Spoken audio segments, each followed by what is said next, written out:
reality is no success in the workplace can compensate for failure in the home.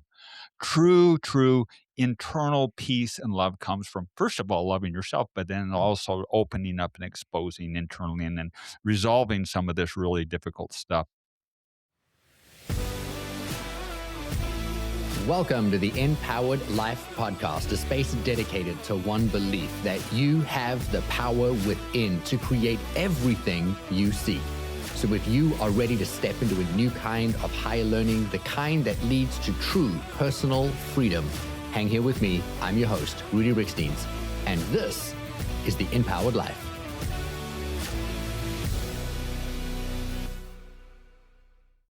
Welcome to the Empowered Life Podcast. I'm your host, Rudi Riekstins, and today we are joined by Rich Christiansen. He is a serial entrepreneur, a thought leader, and mentor. Listen to this. He has built over 51 companies, 16 of which have become multi-million-dollar success stories, while redefining what it means to win in business without losing at life, and most certainly not at home. His work sits in the intersection of entrepreneurship, identity, family legacy, and today we're going to be diving deep into what it really takes to be able to build both. I want to focus in on that, how to build both. You've heard me say so many times on the Empowered Life podcast that you have the power within to have, to be, to do, to achieve anything in life. And so many people place their value in what they're doing, in how much money they make, in how much they've built, but very few people have the ability to do it in relations and also within their business. And here is an example of somebody who not only has been able to successfully 50 times, 50 plus times is not an accident, multiple success stories, but his greatest success story is his family, is the legacy that he's leaving behind with the people that he loves most. And as we've heard so many times through so many different stories, the greatest lesson in life is not in the life that you lead, but in what you do with your life by turning around, teaching it, and sharing it so you can lessen somebody else's time in the pain. Rich, I want to say thank you so much for joining us in the Empowered Life podcast. I'm so excited to have you here, and I'm really looking forward to this incredible conversation. Thank you, Rudi. Really delighted to be here. And in our pre-setup conversation, it's just very evident how much we have in alignment. So really happy to be with your audience. And then indeed, exactly what you said. It's so fun how we have to focus always on the business successes and the big public personas. But the equal part of that is sometimes life's up, sometimes it's down. And everyone forgets to mention in my stats, I've actually failed 17 times. We have to embrace failure as an integral part of who and what we are also. And it's not good nor bad. It's just actually learning. That's what we're down here to do, is learn and to find joy and peace. So really delighted to be with you. And yeah, let's have a great conversation here. We have a mutual friend, Kerry Jack, and he sent us a text message connecting the two of us. And he's like, you two need to meet. And he's an incredible human being. And I'm always grateful for him and any connections. But when he says I need to meet someone, I pay attention because he's a good judge of character. But what's interesting was in the introduction, he had said to me, oh my gosh, you've got to meet this guy, Rich. He's incredible. I've had him on my show. He is a builder of businesses and spoke into the accolades of building businesses. So let's ground that for a second. 51 companies that you have founded. You had failed at 17, you said, but 16 of them have become multi-million-dollar companies. When I spoke with you before we hit record, you strike me as a systems architect for designing a life for success. And so I would love for you to speak into a little bit about that, because even in our conversation pre-20 minutes of before hitting record, we dove into so many different topics that really are grounded in how does somebody not only build success that generates wealth, which is the money, but you mentioned at least 3 times that wealth is not just money. I would love for you to speak into a little bit about what is your definition of success and how are you now today with everything that you've learned able to turn around and actually share that with people so that they themselves can do the same. Great. Thanks, Rudi. There's a lot packed into those questions. And indeed, the reality is entrepreneurs are typically the most functional, unfunctional people in the world. The individuals that I've met, known so intimately, that done amazing things, oftentimes have deep trauma fueling and driving it, myself at the top of the list. I don't know anyone that's lived a more big, vibrant, amazing life than I have. And a lot of it was fueled by some of this underneath stuff. And so we never need to apologize. As a matter of fact, these tendencies actually work until they don't work. But the reality is if we don't get to the root of this, we can't really get ever the internal peace. I love David Brooks' most recent book, The Second Mountain, where he talks about how the first mountain in life is big public success, standing on top of the mountain in a victory pose. And how when you get there, it's kind of like eating a box of sugary cream donuts. It feels good at the time and then it leaves you just feeling really icky. I've climbed that mountain. I'm sure many of you have multiple times. And indeed, that's true. He then goes on to talk about the second mountain, which is the mountain of fulfilled meaning, of making an impact and a marked contribution on humanity. I really agree with that. I've also climbed that mountain multiple times. And I think that particularly if we do it integrity of private victories, not public victories, and are not trying to get the brass ring to show everyone we really are that guy and put our name on the building, it's a pretty meaningful mountain. But there's another that Dave missed. As a matter of fact, next time we have a conversation, we're going to have a talk about this. It's the hidden high plateau. It's the high plateau is, are you okay with yourself in the quiet moments? Who really are you? What's your relationship with yourself and divinity and God or your source or I don't care what you call it, but actually, what are you really meant to do? And that doesn't come from pursuing, pressing the number of dollars in your bank account. That comes from deep internal reflection and then getting clear with who you really are. My experience of oftentimes that then deepens the level of relationships and you're able to laugh at your own bad jokes. You're able to get really clear on your contribution. And at that point, you're comfortable in your own skin. You just don't have anything else to prove at all, Rudy. And I think that's ultimately what we all seek. That hidden high plateau is actually the ultimate ascent. It's not winning the brass ring or the Super Bowl. It's actually getting really clear with who you are. And then at that point, oh my gosh, I didn't really actually start down that path till I was 51, 52 through a traumatic incident. But at what point you do get to that point, you're able to operate in a cycle of flow rather than the forceful modality that we're mostly focusing in now. I did want to go back and comment. Yeah, you're correct. Most of my life, I helped found the lean startup movement. I've ran several of the largest companies in all the public garbage. I've done it. And it was really a blessing. I grew up in a home with a blind father. And he was the most brilliant, eidetic memory prosecuting attorney. And so I had this unique ability to be able to see 5 steps ahead and behind the corner my entire life. And so that has led to a lot of frameworks and stability structures. And it used to be in business, but now it's in life. And so I think that part of the purpose of why we're down here is to actually develop a platform of stability for our family, for those that we love. And that's my hope is I'll be able to not only in business, but maybe say a few things that can help you with that. I want to just drop this in for the benefit of the audience because we have a lot of people that love to read. And I reference books, obviously, from somebody who has written an incredible book that carries value. You were just referencing your blind father, who happened to be an attorney, and you wrote the book, Blindsided. And I want to just mention that because it speaks into, obviously, the identity of who we are presuming to be versus who we can be and how to obviously build a sustainable life. I want to recommend that to our audience so they can grab a copy of your book. But I want to dive a little deeper into some of the trauma that supported you in creating, because I know someone's listening to this right now. And when I thought about interviewing you and what was the direction I wanted to go in, I'm wanting to serve a very special person today listening to this episode. And they could be in two places, but ultimately they're the same person. The one is somebody that is starting life out, starting a business, wants to be able to move forward. I want to bring them on the journey.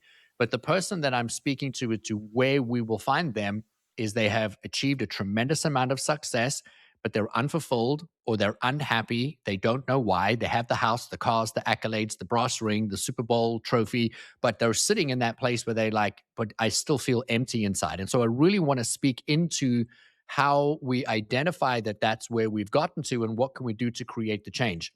For somebody who has built and started 51 companies, so many levels of success, that there had to be something that really forced you into that level of work and achieving and growth and building. And I want to unpack that a little bit. I had a conversation with a serial entrepreneur this morning, and he was saying to me, it wasn't a planned call, it was one of those emergency calls. And he's like, I'm ready to blow it all up. He's like, I want to Yeah. just throw it all away And he literally Yeah. said, I have a 300-acre ranch in Montana and I just want to go and live in a tent. He's like, and I said to him, why are you doing all of what you're doing? And I'm paraphrasing a long conversation, but he turned around and he said, because if I'm successful, my wife will think I'm smart. And right now, I Yeah. don't think she does. And that's what forced him to build all of what he's built. It's to prove to his wife that he's worthy of her. And so I would love to know, what is the thing that drove you to create that level of success and wealth? And then when you created that shift, how is that serving you to help people? Well, boy, that's a very insightful question. We're going deep into the belly of the beast. And indeed, this individual, I would argue, it's not just his wife. There's probably some generational stuff going on there, or even some 5-year-old stuff. And the reality is we're all 5-year-olds, Rudy. We're Yeah. all 5-year-olds running around here acting all fancy pants like we got it all figured out. But the reality is our ultimate human need is just to be seen, to just be heard. Anyone see me, anyone here. You see the little girl in the airport with 14 nose rings and gauges and purple hair. All she's screaming is, anyone, please, anyone, just see me. Well, that's you. And that's me. And that's that individual. And it's not until we acknowledge the injuries of that little 5-year-old. So, yeah, I did. I lived a really big, vibrant life, and people never would have guessed it, but I was facing demon. And quite frankly, I was never a heroin addict. I was never an alcoholic. But my addiction was creating businesses because I just felt like, man, if I just build one more, I can prove I'm enough. And a lot of that did come from childhood trauma. I had a really, really complex, to put it mildly, childhood. And beautiful. I don't know. I mean, don't ever apologize for the hard things that happen to you. I mean, gosh, they're what form and stabilize you and they temper you. I've never met one really incredible individual that's done something just beyond world class significant. I could use a few examples here, but I'll refrain, that hasn't had to overcome impossible situations. And so in my situation, it was incredibly complicated. And I was proving and earning love. And my mode of heroin or crack cocaine, quite frankly, was just building businesses. If I just build one more, I can prove that I'm worthy and enough. And it was cool. It was great. It was amazing. But it worked until it didn't work. And so I think that what you're talking about is exactly right. And the reality is no success in the workplace can compensate for failure in the home. True internal peace and love comes from, first of all, loving yourself, but then also opening up and exposing internally and then resolving some of this really difficult stuff. If I could, I'd love to go quickly into a little model that I called a cycle of four, cycle of flow. Would it be all right if I did that, Rudy? Absolutely. Please serve them because I know they're sitting on the edge of their seats now. Okay. I just tried to dissect and analyze and model what this might look like. I came up with an inverted infinity symbol. And it's how most of us live our life and generationally how it happens. I'll start right here at the top of it in a business, in the top of the cycle. I'll try to describe it. And it's typically, ooh, I'm going to find a success no matter what it takes. I'm not going to sleep. I'm not going to eat. I'm just going to burn it hot and find success no matter what. I'll ignore everything, including my health and my family and everyone. Sound familiar? That's oftentimes what it looks like. Oh, just 3 months of push and I'll make it. And oftentimes that kind of does. You burn really hot, burn your health, burn your relationships, and then you hit kind of this balanced, middle, moderate way. And then at that point, you start being able to take some vacations, taking some time, and enter into balance period. And oftentimes, then that leads to that very center apex that there starts being some real money or wealth. And again, I don't want to call wealth money, but at that point, there's wealth. There's take some nice vacations, do some proper investing. But inevitably, what I've seen happen in individual lives and also legacy families is at that point it crosses this balance where there's not true pure value production. As a matter of fact, values end up getting lost. And oftentimes, well, you've heard the statistic that 70% of all wealth is lost by the second generation and 95 by the third. I used to think, oh, those stupid kids. But that's not the issue. They're held captive in these golden handcuffs.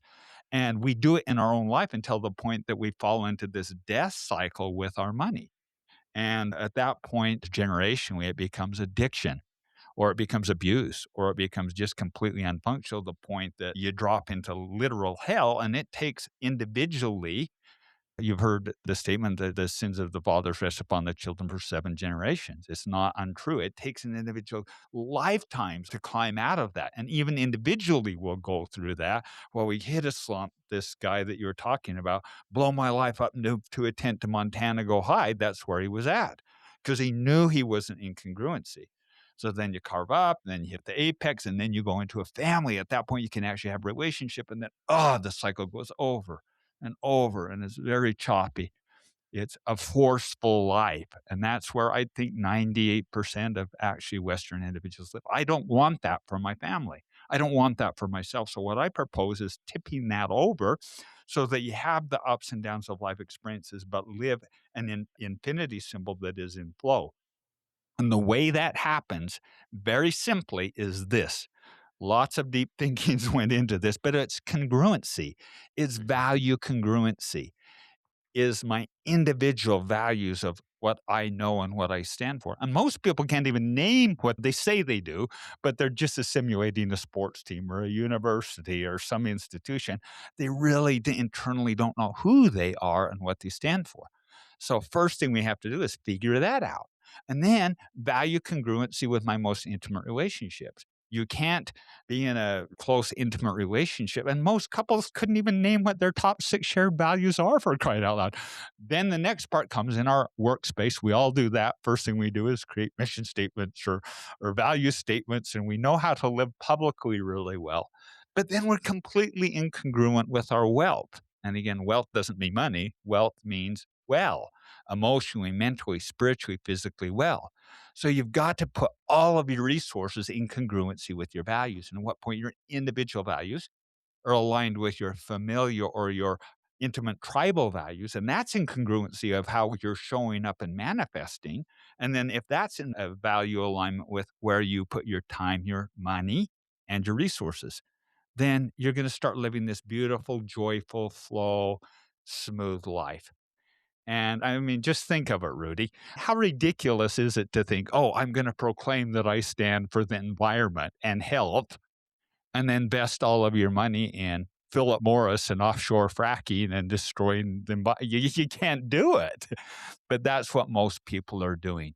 And so I think just a serious internal reflection of getting congruency is I've never had one person argue with me on that model.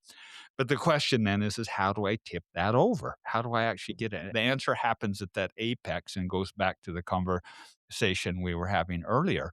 It's not until you face your fears with reality, get to the root of what's really going on, get real honest with yourself, and maybe do a little bit of foo personal work and just get clarity on, okay, what is actually driving and defining that. Then it lubricates, it squirts lubricant on that epic center. Get clarity on what your values are, and then gradually it starts tipping over, and you move into this joyful life of flow, life of peace, and life of contribution. And you just don't have the need to like prove it quite as hard. So many people then think, "Oh, Rich, oh, that terrifies me. I don't have to prove it. I mean, I don't." The reality is, oh my gosh, if I discovered this when I was 40, yeah, I would have created about 17 businesses and avoided half the failures. And I'm 1,000 times more productive now. I just know how to say no to the stupid things that don't align anymore. I want to give some context, and I hope that this is okay. We were talking before we hit record, and you had shared with me that you have permission to mention some of the clients that you work with. Majority of the clients that you work with, obviously, it's protected under NDAs, but you had mentioned working with, as an example, the Rothschild family. And I share that because I want my audience to immediately know the level of credibility that you're bringing to this conversation. You work with the top percent of people globally. And high net worth entrepreneurs can work with you at different levels, so a 2-day immersion to help get them on the right track. And I want to open as many doors for the audience as possible so they can see how this works. But none of this is grounded in anything if you don't first know how the high level success, and when I talk about success, I don't mean how much money you've made in the companies that you've created, but the success in turning around and supporting other people to live happier, more joyful lives. And when you work with Rothschild family as an example, and these high net worth individual families where we know the names of them, but we don't know what it is that they're going through, and then you're able to support people in creating a legacy wealth lifestyle, and wealth is not money. We want to hammer that today. Then I want that when somebody's listening to what you're sharing, that they don't hear the words, oh, foo foo, and think, well, that's not for me. If it's for the top 1%, it's for every other 99% below. And I want you to hear, because we are all inevitably either in this place or we will get to this place where we've done the thing that we're creating that we think is going to make us feel a certain way. My story was 26 years old, and thankfully, I had that deep night of the soul and realized, wow, you know what? Building wealth is not going to make me happy. And that's where my life changed. For some people, they're 50 years, 60 years old, 70 years old. And so, for what Rich has just shared now about tipping the scales from a vertical infinity loop down to a horizontal one, I don't want you just to hear it and think, wow, that makes sense, and not action it. So, Rich, could you go just a little deeper for us and give us some very simple questions that somebody could ask? You gave an example of saying, what do you stand for? What are your family values? You have your company values, but you have your family Yeah. values. What would be 3 or 4 things someone can do today? Sit down with their spouse today and say, you know what, I'm tipping the scale. I don't know how long it's going to take, but here's at least an opening dialogue for the formula. Yeah, I'd absolutely love to do that. And I think I'm very confidential on who I work with, but I do work with many of the most successful legacy families. And this is the root of the root of the root of the root. If you're trying to really get to the root, this is it. And quite frankly, if you want performance in your workplace, this is also the root of that. It took me about 30 businesses to figure that out. But when I got really clear on value congruency, so I think that the first thing I'd make this statement, particularly there's somewhat the same questions both individually as much as in a family relationship. But most couples do not have a shared 5 ethos statement. They do not have congruency on what is the 5 things that we fundamentally agree on. And then the rest doesn't matter.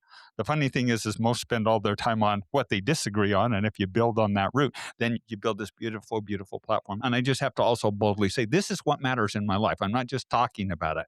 I put this legato family framework in place in my family about 30 years ago. And that's where all the root of the joy is. I had my big son, Nathan, today came and he kissed me on the forehead and hugged me. He's a big boy and he hugged me so tight I about bust my stuffings. And that's where my joy in rocket fuel comes also. So I want to go back to your things. What could you do right now? Well, the first thing you have to do is identify what your root values are. And once you understand at least a little bit of what that might look like, then you've got to infuse them with passion. Never use those words ever again. So let me take you back to a few of the questions, the first things that come to light. I like looking at things in 7 generational thinking. Most of us look now, what's right now. But what questions could we ask of what wisdom do I pull from my ancestry? What are the 3 things that I want to pass on that came from my ancestors? Then, not my children, because we're all trying to fix our children and even our grandchildren, but my great great grandchildren, if I could give them 3 gifts, what would it be? There's 2 questions for you that will give you some pretty good idea on what your values are. Then presently is who do I most admire in my life and why? And then answer that question. And that will give you a little bit of context of where you're at right now. Those are just a couple of questions that will give you insight of what your real values are. Then the most important question of all is, what are your trash can values? What are you throwing away? What stops with you?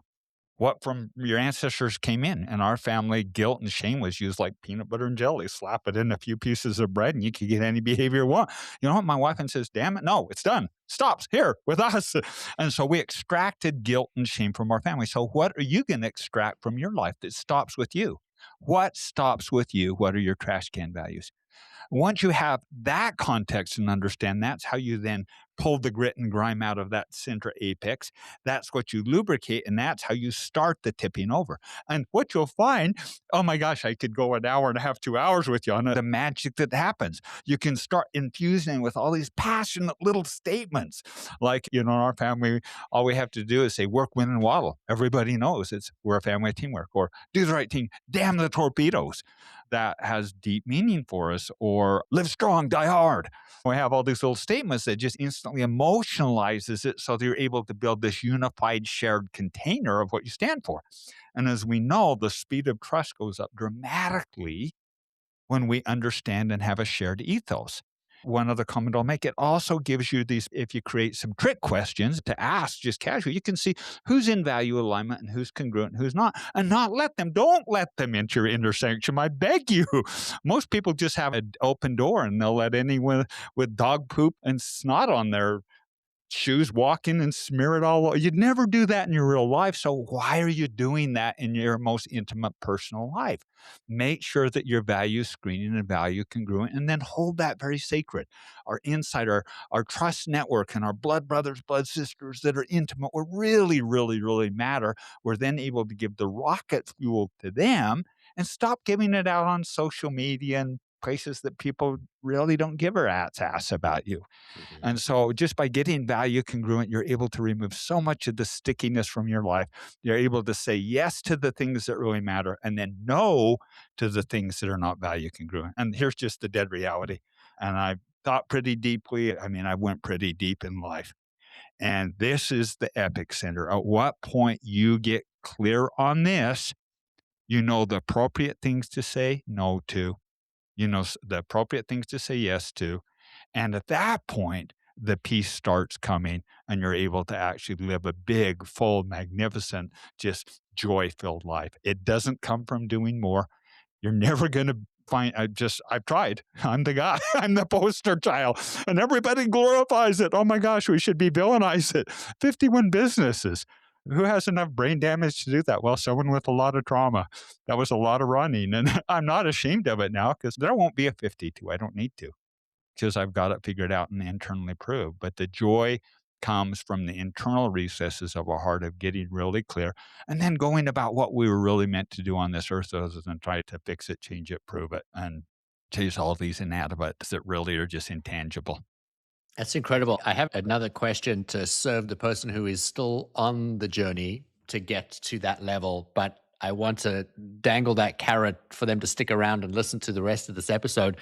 But I know that you have a values blueprint that you're offering to our audience for free. Speak into a little bit about that. And then I would love to serve the person who's wanting to build the first or second or 10th company on their journey to achieve something similar to what you've done. Great. Yeah, on my website, most of my models, frameworks, insights, books, you can find them there. But the thing that I am talking a lot about now is this value blueprinting. And by the way, it's the first thing I go through with every one of these legacy families. It's the first thing that I do in my one-on-one coaching. So it's available and you can actually get the videos there. If you want the book, it's fairly inexpensive. And there is a code that looks like my team put together. If you put empowered, INPOWERED for your group, that gives you a 10% discount, really inexpensive. But if you just want the rough content of how I value Blueprint, you can get it for free, get the workbook. And then if you do want some personal work, I invite you to reach out to me or my team and we can help you with that too. That is incredible. So, my next question that I want to dive into, Rich, and thank you for that offer for our audience. There's somebody that's listening to you and they heard your intro, 51 companies, you exited so many of them, you've achieved tremendous levels of success. And I love to remind people that when we look at somebody who has achieved success, we don't know what it took to get there and what they had to put in. And I'm so often wanting to remind people you can too. I heard something interesting, and I would love for you to share this with me to verify that out of all the companies, you invested only about $10,000 in starting these companies, and yet you've been able to make tens and then hundreds of millions of dollars and exited some companies you were sharing of 4x. Like it just incredible wealth. But there's someone sitting on a couch right now who wants to start a business and they think it's going to take more than what it's going to take. Well, thank you. And yeah, it's one of my fundamental tenets. And my cup of entrepreneurship is not for everyone because I did help found the lean startup movement. And I very deliberately won't put more than $5,000 or $10,000 in because if I'm going to fail, I want to fail really quickly. I teach this beautiful concept called the value equation. This actually came from Garrett Gunderson, but it's intellectual capital plus or service, relationship capital, the key relationships in your life equals financial capital. And most people don't follow that very well. You do not need a lot of money to create a really successful business. As a matter of fact, the precipice book I wrote was called Zigzag Principle, talks about pulling down the angles of declination. The reason I use small amounts of capital is if I'm going to fail, I want to fail really, really efficiently. And everyone says, yeah, sure, Rich, that's great. But oh my gosh, you're just talking bad. So if I could, I'd like to just tell one fun little story that really drives this home. I have 5 sons, little Sherpa daughter. We raised a little Sherpa daughter too. And our family was really a fun family. It was dynamic and oh my gosh, we did some crazy things, but we weren't the normal family. We weren't talking sports. So we were doing Porter models around the table or dissecting markets. And so it wasn't uncommon for me to, each one of my sons actually created $1 million business when they're still in high school, and shook my hand and agreed never to ask for anything the rest of their life. And they haven't. They've all launched. And so I came home one day and my then 6-year-old son, Alex, says, Dad, I created a new company today. And I said, oh, really? He said, it wasn't uncommon. They were always doing little ventures. And I says, what was it? And he says, oh, it's a dog poop picking up business, Dad. I says, what? And his mom says, what? And he says, no, no, no, I use gloves. And so I says, tell me about that business, son. He says, well, last week I was on the corner and I heard Jerry Hawks talking about all the dog poop in the neighborhood, really is frustrated about all the dog poop in the neighborhood. So he says, I know that value equation, Dad. And so I heard I have the intellectual capital to pick up dog poop and serve the neighbors. And so he did. He went and took a bucket and did these cute little posters that said, Alex Pooper Scoopers. Today, free, $5 every week hereafter.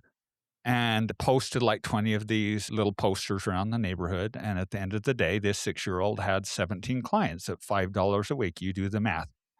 And he'd go around and pick the dog poop off. And then he got some of his friends involved. And at the end of the month, he had 100 clients. Okay, roughly 100 clients. So 100 times 5, let's see, that's 500 times 4, that's $2,000 a month as a 5-year-old. Not bad for a 5, 6-year-old, right? I guess the question that I'd ask is how much money does it really take to make money? And oftentimes what I found is large amounts of money just extend a runway that you start doing all these things that don't really matter.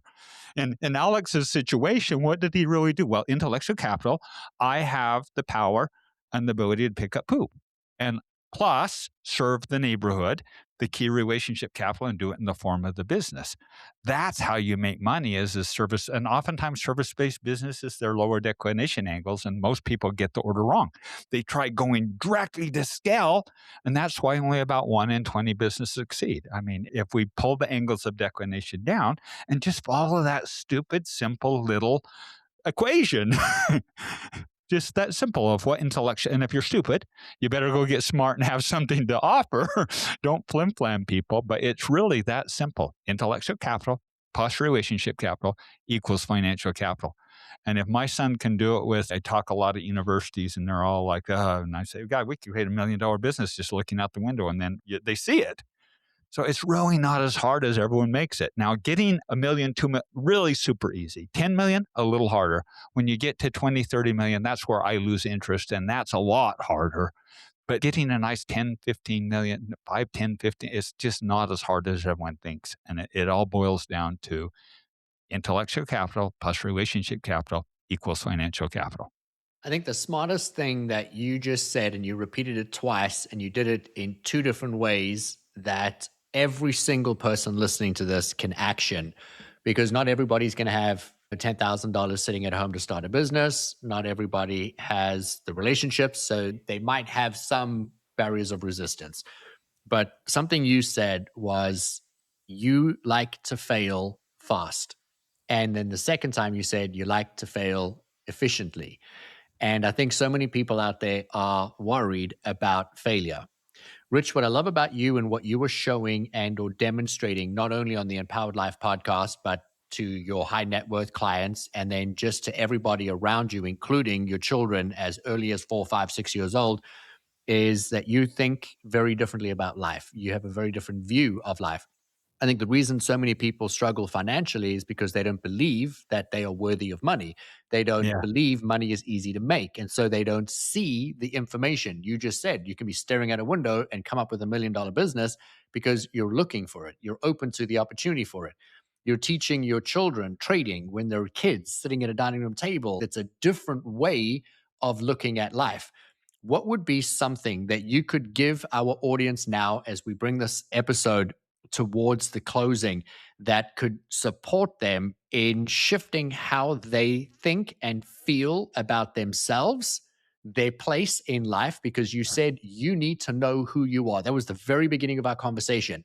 So, how could you support somebody in really understanding who they are and what is the journey? What is this all for? Because we're not all here to generate hundreds of millions and billions of dollars and then to realize life isn't about that. And so, I would love for you to share a little of Who are you, and how could we start to emulate some of these basic principles in addition to our values, which obviously is a cornerstone? Well, I guess a couple of thoughts I have. First of all, we're just down here on little teeny spinning marble. It's like we're just like little teeny, but we're everything. And so why not? Why not play it big? I mean, we're all worthy. We all have so much to offer, but let's be what we really are authentically. It's the Marianne Williamson quote that who are you not to be successful and beautiful and joyful? And that doesn't always involve money. Let's quit using that as the exclusive scorecard. I had a dear friend down to my cabin this week. I have a beautiful cabin at 10,000 feet. And after the first day, he got quite emotional and says, Rich, it's like, oh, it's just like I haven't been able to crack this financial thing. And I looked at him, what are you talking about, John? It's like your wife adores you. Look at how beautiful your wife is. Look at these four daughters that just adore you. Oh my gosh, how's your food? Oh, I eat so good. Look at your body and how healthy you are. And it's like you're wealthy. Most successful billionaire families I work with would trade places with you in cold seconds. So let's not get defined on that. But let's also be abundant and just recognize we weren't put down here to live small and to fail. And so do it. And then I think the second piece is here's the secret. It's just as simple, particularly in my model. And again, my cup of tea is not for everyone. And if it's not, that's okay. But I encourage people not to go get $1 million because they fell really slowly. Just find a problem. All you got to do is, if there's a problem, that means money, money, money, money, opportunity. That's the quickest way to actually get is just find a problem and then solve it. The thing is most people aren't willing to do what it takes to actually solve it, but just start eliminating problems. That will yield the finances. And then I think the very root, I'm going to go back to values. For 10, 15 years, it's been the epic center of my work. And I think that value blueprinting, going and doing that value, will take you on the path to help you identify who you really are and what you stand for. The reality is, most people simply don't know. Now, they fake it, but they assimilate the values of a sports team or a university or a club or even religion. But that's not you. That's just assimilated. So figure out who you really are. And the fun thing about this workbook is it does it in a playful, fun, simple little way. But at what point you even start having a little context of what you stand for and what you were put on this little spinning rock to do, you can actually go live that big, vibrant, full, exciting life. Reality is so quick. It's just snap, it's gone. Let's not waste it with dross. Let's not waste it with meaningless stuff. Let's go live it. Let's go embrace it. And that means the good and the bad because life goes up and life goes down. Life expands and life contracts. And it's all good because it's all learning. That's all it is we're down here to expand our souls, to grow, to live, and let's just embrace it. It's not good and bad, it's just learning. And so just I guess my biggest wish for everyone at this point is, man, let's just go live big, meaningful, full, engaged, vibrant lives. I love that you used the infinity loop analogy because it speaks into the expansion and the contraction of what we all journey. I've had so many periods of my life where I'm just so abundant, there's so much opportunity. And then all of a sudden, everything feels like it's caving in, and you're like, I don't understand. Why is it not as Yeah. easy? Why is, and then it opens back up again. And I liken it obviously to the pendulum. It has to swing and it's got to go both ways. And so there will be times where there's just, let me refrain from saying the weather. There is summer and you outside and you're enjoying it. And then you go inside in winter and life is the same way. But we all think that life is beautiful, sunny every single day. And when it turns into winter, we're like, oh, mayday, mayday, I have to panic. And so I love that. I love that analogy for our audience. Can I make one comment on that before we do? It's a really, really important point. We don't grow static. No. And I love the infinity symbol, and that's all on my website too. You can see those models there and would encourage it because I'm just talking it. It's better to see it. But I just don't want the harsh ups and downs for my family and my posterity. I want guardrails. And notice in that infinity symbol, there's ups and there's downs. We Mhm. lost a grandchild a couple of years back, and very, very few marriages survived the way that happened.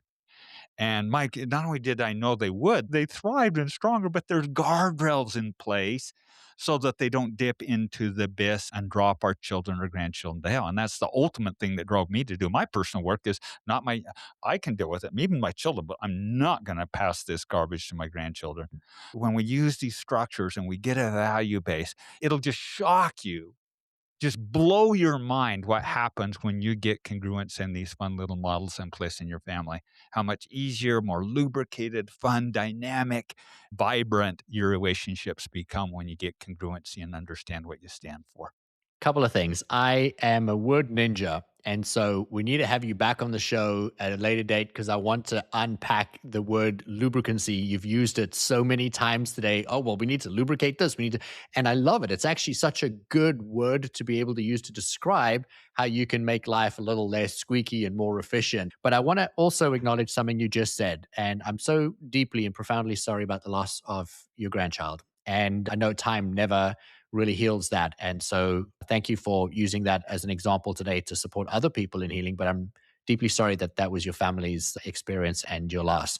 Rich, I would love for you to share with our audience. We're going to put your links for your website. We're going to put links in for your books. We're going to put links in for your programs. I want people to be able to take advantage of all of what it is that you have to offer. But I want to drop one seed and leave the audience with that. And if you could speak into what is the one thing that the majority of the clients that come to you for, what is that one thing they come to you for? You host these 2-day immersions with people where you really support them. It's intimate, it's one on one. And what is the one thing that you see they leave with? You've obviously done this at a high level for a very long time. And I'd be curious if you could just share with us that before we close out the episode. The one word is clarity. The one thing that people come to me for is clarity so that they can get their life in flow. And whether that's their individual life or whether most of the time it's their family, a plan to go forward with their family with confidence and stability and taking the chaos out of the family environment.